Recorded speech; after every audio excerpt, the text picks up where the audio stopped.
I was fired at 4:00 on a Friday afternoon while a $500 million merger was waiting for my approval. My brother stood across from my desk, smiling like he had already won.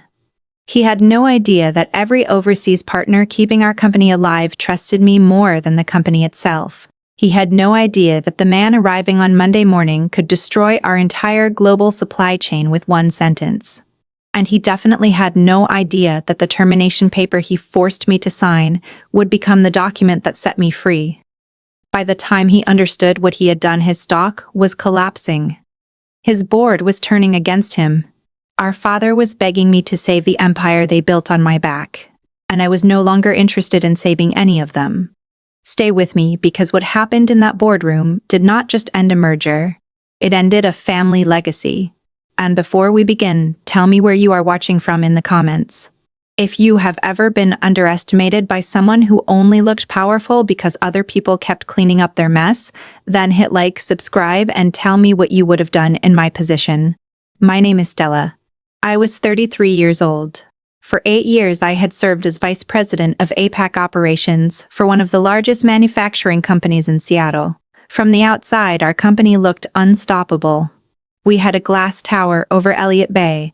We had private jets. We had polished boardrooms. We had executives in expensive suits making speeches about innovation and leadership. But behind those glass walls, there was one truth nobody wanted to say out loud. Our international operation worked because of me, not because of my father, not because of my brother Trent, not because of the consultants who flew in for meetings and left with expensive gift bags. It worked because I spent 8 years building relationships that could not be bought with money or replaced with software. I knew the factory owners in Shenzhen, I knew the logistics chiefs in Singapore, I knew the customs advisors in Tokyo, I knew which suppliers needed direct answers and which ones needed patience. I knew when a pause in a conversation meant concern. I knew when a smile meant disagreement. I knew when an agreement was real and when it was only polite language hiding a rejection. My father used to call that intuition. My brother called it luck. I called it work. Work that cost me birthdays. Work that cost me sleep. Work that cost me relationships. Work that made me miss holidays while my family sat around a dinner table, taking credit for the business I was keeping alive. For the last 6 months, I had been preparing the biggest deal of my career. A $500 million merger with our primary Asian manufacturing partners. The center of that deal was a man named Mr. Zhang. Mr. Zhang controlled a massive manufacturing network. If he trusted you, then doors opened. If he did not trust you, then doors stayed closed. He was not impressed by job titles. He was not impressed by Ivy League degrees. He was not impressed by expensive offices. He cared about respect. He cared about respect. He cared about preparation. He cared about whether the person in front of him understood that business was more than numbers on a screen. That Friday afternoon, I was coordinating the final details. My desk was covered in shipping schedules. My dual monitors were filled with contracts. My phone was buzzing with messages from Shenzhen, Tokyo, and Seoul. Outside, rain lashed against the windows. Inside, every minute mattered. Mr. Zhang and his delegation were arriving Monday morning. The final agreement was ready. The board was preparing a celebration. And I was about to close the largest deal in our company history. Then my office door slammed open. It hit the wall so hard that the framed photo beside it shook. I looked up. Trent stood in the doorway. My older brother, the new CEO, the golden child. He was 35 years old and dressed like a man who had spent more time shopping for authority than earning it. His suit was perfect. His hair was perfect. His smile was perfect. Everything about him looked polished. Everything except his eyes. There was something hungry in them. Something childish. He wanted a reaction. He wanted fear. He wanted fear. He wanted me to look small. Behind him stood Brenda from Human Resources. She looked nervous. That was the first sign something was wrong. Brenda never looked nervous around Trent. She usually looked like someone trying to survive a natural disaster. Trent walked across my office without greeting me. He dropped a thick manila folder on top of my merger documents. My coffee rattled against its saucer. I looked down at the folder. Then I looked back at him. When has this? Trent crossed his arms. Effective immediately, your position is being restructured. I stared at him. He smiled wider. By restructured, I mean eliminated. The room went silent. For a moment I did not understand what he was saying, not because the words were unclear, because they were too ridiculous to process. I was in the middle of the most important merger in company history. The overseas partners were expecting my confirmation. The board had spent months depending on my work, and my brother was standing in my office telling me I was fired. I looked at Brenda, she looked at the floor, I looked at Trent again. You are firing me. He let out a small laugh. Do not make this dramatic, Stella. We are streamlining leadership. The company needs a new direction. We need younger thinkers. Modern thinkers. People who understand technology. Not someone who believes flying across the world to drink tea with factory owners is leadership. The words landed slowly. Then they hit all at once. I felt heat rise into my face, but I did not give him the satisfaction of seeing it. I had spent my entire life watching Trent get rewarded for things I had to work twice as hard to achieve. When he failed his way upward, my father called it potential. When I succeeded, my father called it expected. Trent had an expensive MBA. I had 8 years of real results. Trent had a title. I had relationships. Trent had confidence. I had competence. And somehow he still believed he was the one who deserved power. I leaned back in my chair. You are firing the person leading the Jiang merger. 3 days before final signing, Trent rolled his eyes. The merger will be fine. Actually, it will be better. My new team is taking over. My new vice president understands corporate synergy. He does not waste money on business class flights and sentimental overseas dinners. I stared at him. Who is your new vice president? Trent smiled proudly. Chad Whitmore, Harvard Business School, top of his class. He understands modern supply chains. He understands data. He understands how to scale. I knew Chad.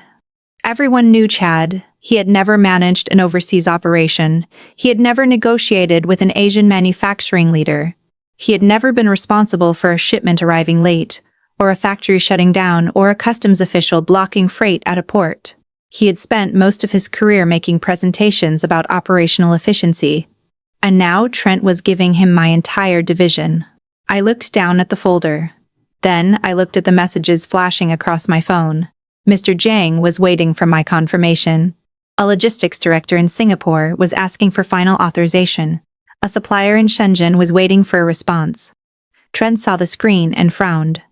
You can stop pretending you are indispensable. The company will survive without you. I looked at him for a long moment. Then I said the one thing he did not expect. You are right. The company will survive without me. He blinked. I continued. The question is whether it will survive you. His smile tightened. Brenda stepped forward and opened the folder. Inside was the termination agreement. A generic separation package. No transition agreement. No emergency handover plan. No executive consultation. No legal team. No carefully written restrictions. Just a rushed document meant to remove me before the weekend. Trent tapped the final page. Sign it. I looked at him. You want me out today? Yes. You want my office empty today? Yes. You want Chad sitting in this chair on Monday morning? Exactly. I nodded slowly. Then I picked up my pen. Trent leaned forward. He thought I was breaking. He thought I was finally accepting my place. But I had just realized something. He did not understand what I actually did. Not even a little. He believed I was a translator. He believed I was an assistant who knew how to travel. He believed the relationships I built belonged to the company because the company paid my salary. He did not understand that trust is not a file you can transfer. Respect is not a password you can hand over. Loyalty is not something you can assign to a new executive in an email. I signed the paper. Then I slid it across the desk. Trent picked it up like it was a trophy. Good choice. I stood. I put my phone in my pocket. I picked up my leather notebook. Then I looked him directly in the eye. I hope you enjoy your weekend, Trent. Because by Monday morning you are going to understand exactly what you fired. He laughed. I walked toward the door. Then he stopped me. One more thing. I turned around. You have 1 hour to surrender all company assets. Your WeChat accounts, your contact lists, your private communication logs, your direct numbers for the Shenzhen executives. I stared at him. He smiled. I want this office sanitized before Chad moves in. I walked back toward my desk. Not quickly, not angrily. Slowly. I placed both hands on the polished wood. The company owns company records. The company owns official contracts. The company owns supply manifests. But my private phone contacts are mine. My private WeChat account is mine. My private WeChat account is mine. My personal communications are mine. I built those relationships over 8 years. You fired me effective immediately. You did not include a handover requirement. You did not include a transfer agreement. You did not include a transfer agreement. You did not include anything that gives you rights to my private network. His face changed. Only slightly. But I saw it. The first crack. You work for this family, Stella. Everything you have belongs to this company. No, Trent. Everything I built belongs to the people who trusted me enough to build it with me. And you are about to learn the difference. His face turned red. He slammed his palm on my desk. You will hand over those contacts right now or I will have legal destroy you. I picked up my coat. Your legal department can try. But I would suggest you call them first. Ask them whether an executive can be fired in the middle of a $500 million merger with a generic internet severance agreement. Ask them whether that agreement protects the company. Ask them whether it protects you. Then, I walked past him. He followed me into the hallway. I could feel people watching from nearby offices. Nobody said a word. They all knew who I was. They all knew what I had built. But fear makes people quiet. That was one thing my father had trained into everyone around him. Trent followed me toward the elevators. He wanted to make a show of it. He wanted everyone to see me leave. At the elevator doors, he stood beside me and smiled. You know, Dad agrees with me. I looked at him. Of course he does. Dad always agrees with you. The elevator opened. I stepped inside. My cardboard box sat at my feet. Inside were photographs from factory visits, a ceremonial silk scarf from Tokyo, a tea set Mr. Zhang had given me the previous Lunar New Year. My grandfather had once told me that objects matter because they carry proof. Proof of where you have been. Proof of what you survived. Proof of who stood beside you when nobody else did. Trent looked at the box and laughed. Take your souvenirs and go home. I looked at him one last time. I will. The elevator doors began to close, and when they shut between us, I saw his grin disappear for just a second. Not because he understood. Not yet. But because I was not crying, I was not begging, I was not afraid. The elevator descended. The glass tower disappeared, floor by floor.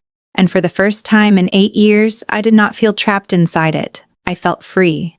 But I had one call to make before I left. I stepped outside into the freezing Seattle rain. I stood beneath the building awning. Then I called my father. He answered on the third ring. I could hear glasses clinking in the background. He was at his country club. He always had time for golf. He never had time to hear me. Dad, Stella, Trent just fired me. There was a pause. Not shock. Not concern. A pause. Like he was annoyed that I had interrupted his evening. I know the words cut deeper than I expected. You know. Your brother informed me. He is making changes. He needs to establish authority as CEO, and he believes you have been resisting his vision. I stared out at the rain. Dad, he fired me hours before the Zhang merger. He gave my role to Chad Whitmore. He thinks an AI translation program can replace 8 years of relationships. My father sighed. You are being emotional. Trent has an excellent education. He has a strong management team. The market is changing. We do not need people flying around the world just to make suppliers feel special. The market does not care about feelings, Stella. The market cares about efficiency. I closed my eyes. Mr. Zhang does not care about efficiency without respect. You know that. You have met him. You know he trusts me. You know he will take this as an insult. My father was silent for a moment. Then he said the sentence that changed everything. You need to stop trying to outshine your brother. There it was, the truth. Not hidden behind business language, not covered in corporate phrases, For years, I had thought if I worked hard enough, then my father would see me. If I closed enough deals, then he would respect me. If I made enough money for the company, then I would finally become more than the difficult daughter. But I was never competing against poor performance. I was competing against his need to believe Trent was better than me. And no amount of success would ever win that fight. I lowered my voice. Do you honestly believe Trent can close this deal without me? He is the CEO. He will handle it. Take your severance. Take a vacation. And for once, Stella, be a good sister. I hung up. I did not say goodbye. I did not scream. I did not cry. I simply ended the call. Then I stood beneath that awning while rain hammered the street around me. And something inside me finally went quiet. Not because I was defeated, because I was done. Done seeking approval. Done shrinking myself. Done fixing disasters created by men who treated my competence like a personal insult. I went home. My apartment was silent. For the first time in years, there were no urgent calls, no shipping emergency, no factory problem, no late-night demand from Trent asking me to fix a spreadsheet he had broken. I poured myself a glass of wine. I sat on my sofa, and I let the silence settle around me. Then my phone lit up. It was my younger sister, Nora. Her first message was a photograph. Our father was standing at the head of the family dinner table. Trent stood beside him holding a glass of bourbon. The caption read, "To the new era. To cutting out the corporate cancer." I stared at the words, corporate cancer. That was what Trent called me. The woman who built the overseas network. The woman who saved their supply chain during a global crisis. The woman who worked through holidays while they celebrated profits. I typed one word. Really, Nora replied immediately. It gets worse. She told me Trent was bragging. He told the family I cried. He said I begged to keep my job. He said I could not handle the new direction of the company. My father told everyone that Trent had finally shown real leadership. My aunt said it was about time someone stopped me from using the family name to coast. I read that message 3 times. Then I laughed. Not because it was funny, because it was unbelievable. They had spent years taking credit for my work. Now, they were rewriting my exit. They needed me to be weak because a competent woman walking away from them would destroy the story they had always told themselves. 20 minutes later, someone knocked on my door. I opened it. Nora stood there with her husband Jamal. Nora was furious. Jamal was calm. That was always more dangerous. Jamal was a corporate attorney. He worked for a rival firm. He did not waste words. He did not offer fake comfort. He walked into my apartment and looked at the manila folder on my table. Where is the agreement? I handed it to him. He sat down at my kitchen counter and began reading. For 5 minutes, nobody spoke. Nora held a glass of water with both hands. I watched Jamal turn pages. His expression never changed. Then he stopped. He read one paragraph again. Then he looked up at me. What time did Trent make you sign this? Around 4:15. Did legal review it? No. Did anyone mention a new non-compete clause? No. Did anyone ask you to sign a non-solicitation agreement? No. I felt something shift in my chest. What does that mean? Jamal looked down at the paper. Then he started laughing. Not a small laugh, a deep laugh. Nora stared at him. What is wrong with you? Jamal wiped his eyes. Nothing is wrong with me. Something is very wrong with Trent. He turned the document around and pointed to a clause. This is an integration clause. It means this agreement replaces all prior agreements between Stella and the company. Your old executive contract had a non-compete clause. It had restrictions. It had boundaries. But Trent had you sign a new agreement, and this new agreement does not include any of them. I felt the room grow still. Jamal leaned forward. Stella, your brother did not just fire you. He legally set you free. You can work anywhere. You can start your own firm. You can represent any client. You can speak to any supplier. You can compete with them directly. There was a moment where I could not speak. The document that was supposed to humiliate me had become my escape route. Jamal smiled. Your brother wanted you out fast. He wanted to win a power game. And now he has handed his strongest competitor every legal weapon she needs. I looked at the rain outside my window, then I looked at my phone. Mr. Jang was arriving in Seattle on Monday morning. It was Saturday night. I had less than 40 hours. I put down my wine. Jamal stood. "What are you thinking?" I looked at him. "I am thinking I need coffee." By midnight, my dining room had become a war room. Jamal was registering my company. Nora was ordering food. I was opening old files. Not company files. My private notes. My relationship records, my travel schedules, my personal conversations, the details that never made it into corporate databases. By Sunday afternoon, my company was officially registered. It had a name. It had a legal structure. It had contracts. It had protection. And it had one thing my father and brother could never manufacture: trust. At 8 that night, I called Mr. Zhang. It was Monday morning in Shenzhen. He answered after 2 rings. "Director Stella." His voice was warm. "It is good to hear from you." "Mr. Zhang, thank you for taking my call. I wanted to personally confirm that your travel plans were comfortable." There was a pause. A careful pause. He knew me well enough to hear what I was not saying. "Is there a problem?" "There has been a management transition. I will not be present at the meeting tomorrow morning." Another pause. Longer this time. "Who will be leading negotiations?" "My brother Trent, the new CEO. He is eager to present his vision." Mr. Zhang was silent. Then he said something I would not understand until the next morning. "I see.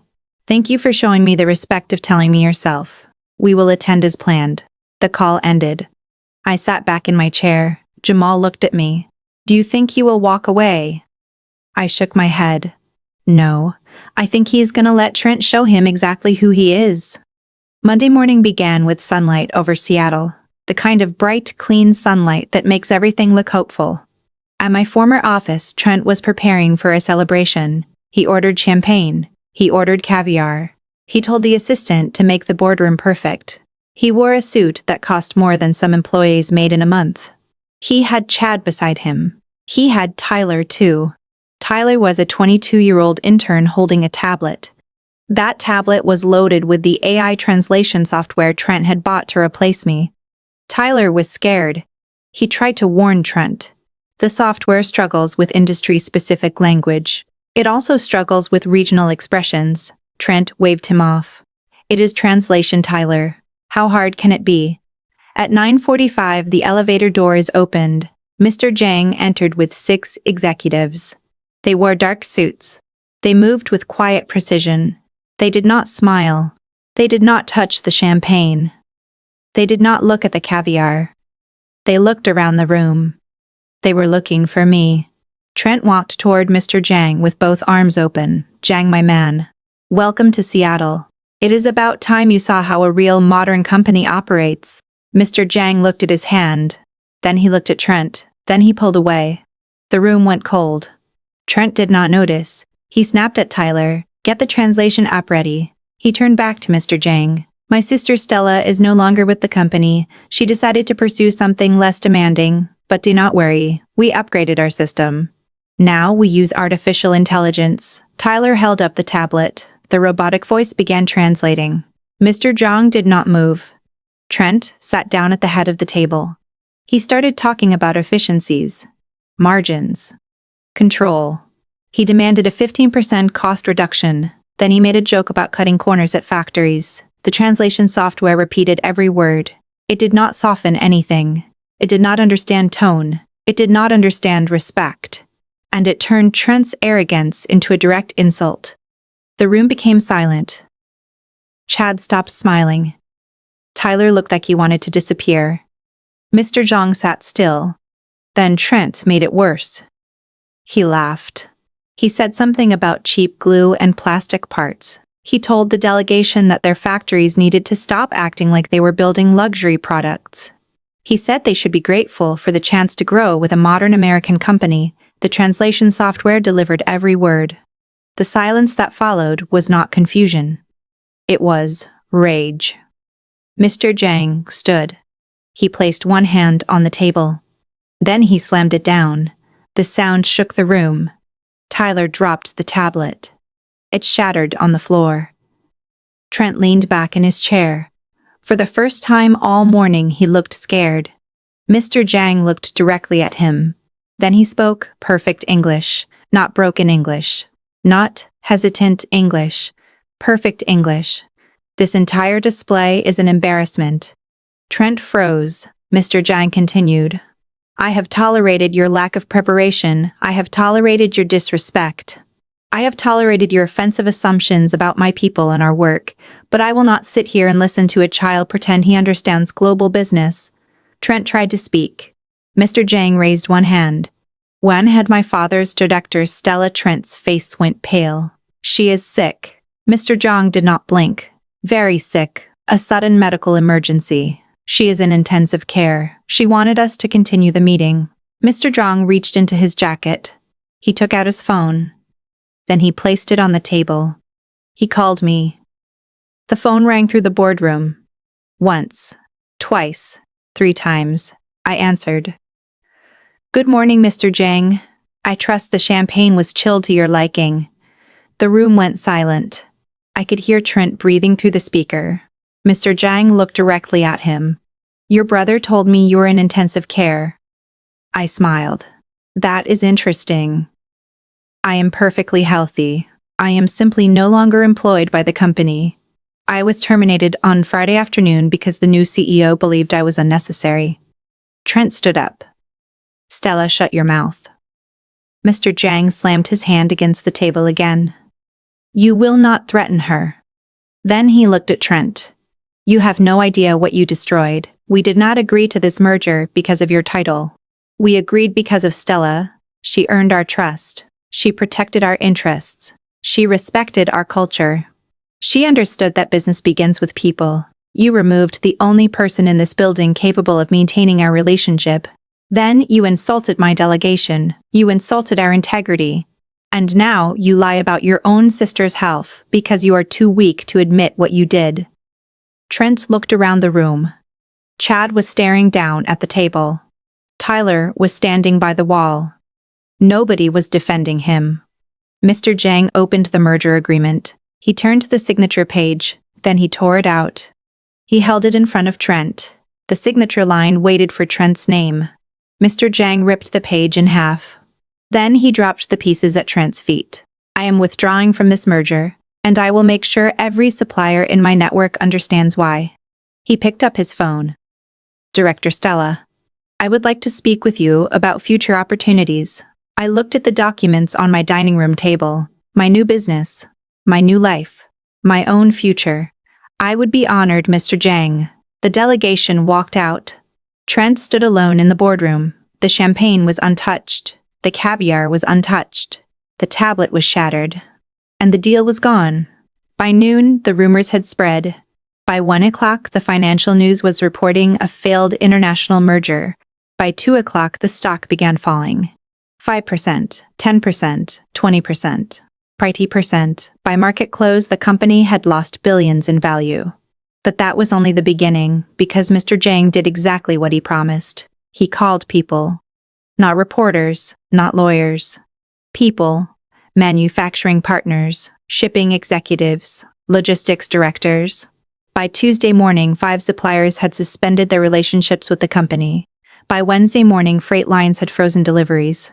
And the company that my father built was suddenly discovering what happened when the person doing the real work finally walked away. My father called me 12 times. I did not answer. Then he came to my apartment. He arrived with Trent. I opened the door. My father looked exhausted. Trent looked broken. But neither of them looked sorry. That mattered. My father walked in, without permission. Get your coat. I leaned against the doorframe. Why? We have a jet waiting. We are flying to Shenzhen. You are going to fix this. I laughed. Not loudly.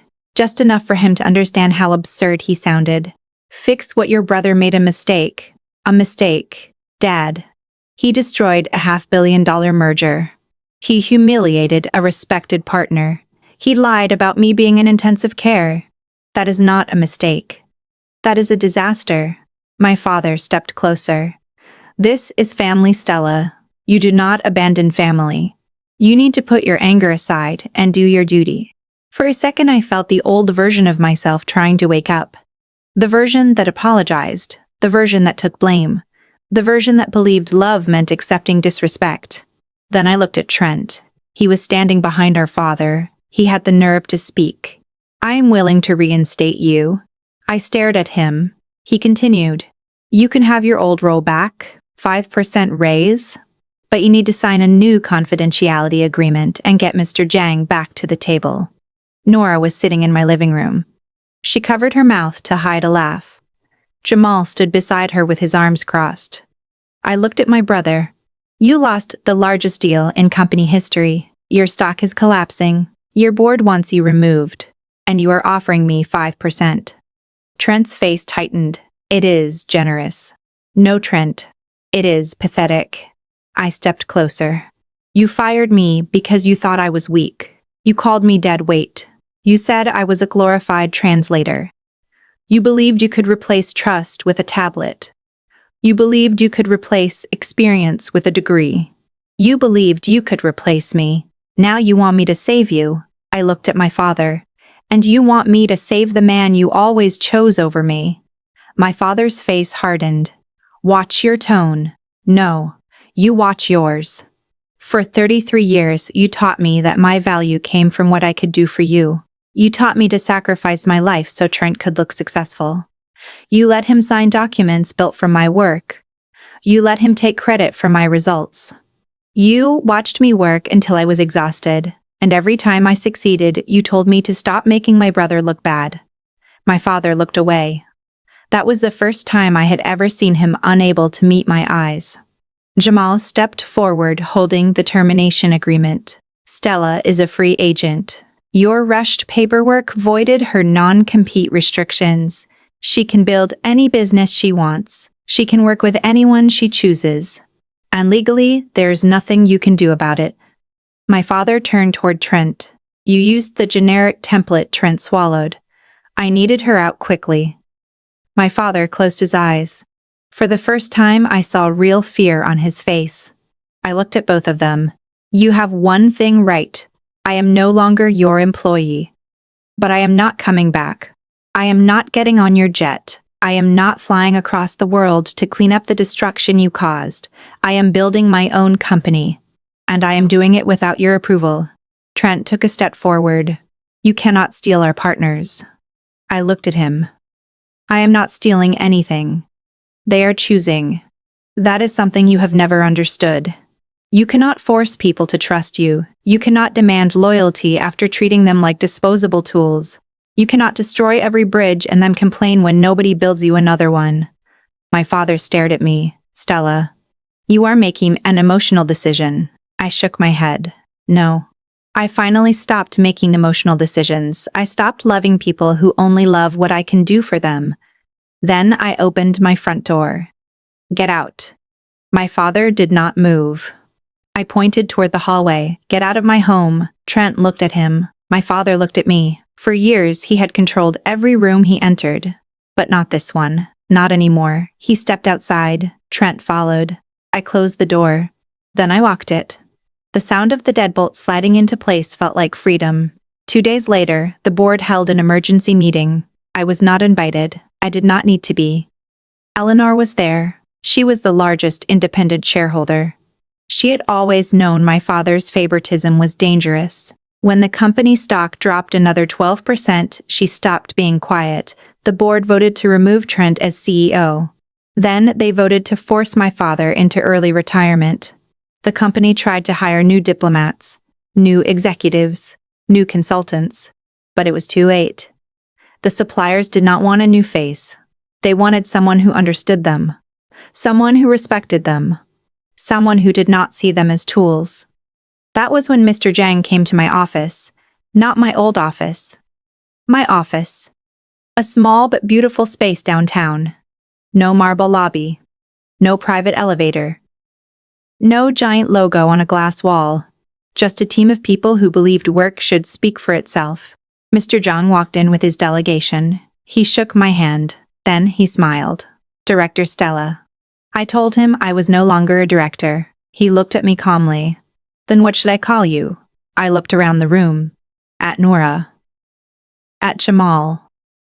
At the people who had chosen to build something with me. Then I answered, call me Stella. He nodded. Then he placed a contract on the table.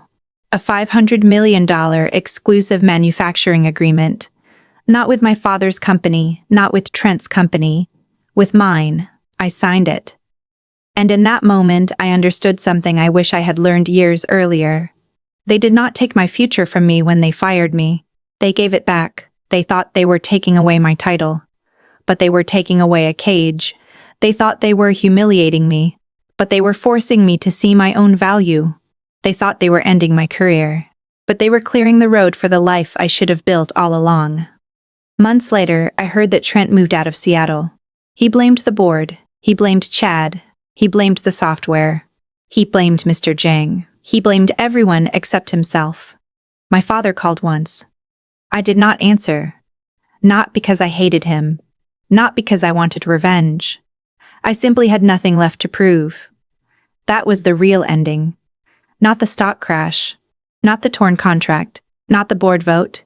The real ending was me finally understanding that I did not need their apology to move on. I did not need my father to admit he was wrong. I did not need Trent to understand the damage he caused. I did not need anyone to validate the work I had done. I had built value, I had earned trust, I had survived their disrespect, and I had walked away with the only thing that truly mattered: myself. So, if you are watching this and someone has made you feel replaceable, then remember this. Sometimes the people who dismiss you only understand your value after you are gone. Sometimes losing the job is not the end. Sometimes it is the door opening. And sometimes the most powerful thing you can do is stop begging to be respected in places determined to disrespect you. Walk away. Build something better. Let your results speak. And never return just because the people who broke you suddenly need your strength. If this story hit you, then hit like. Subscribe for more stories about betrayal, justice, and the moment underestimated people finally take their power back. And leave a comment below. Would you have saved the company after everything they did? Or would you have walked away too?